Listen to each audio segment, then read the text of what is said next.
Hello po sa inyo po. At ito po yung tutorial.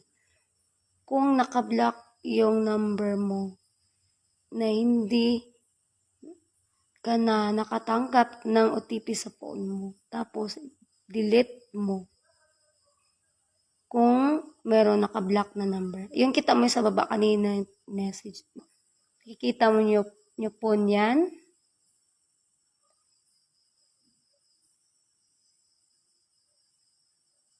Tapos, ayan, may blocking. I-check nyo lahat yan.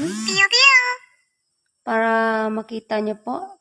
Ayan, meron blocking. I-check mo ulit. Kasi nabura ko na akin yan eh. Nabura. Dapat ibura yan. Dapat walang laman yan.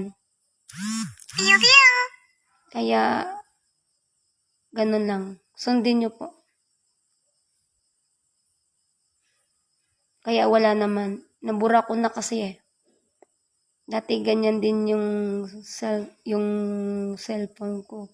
Hindi makatanggap ng OTP. Check mo lahat yan. Wala. Ayan. Always allow.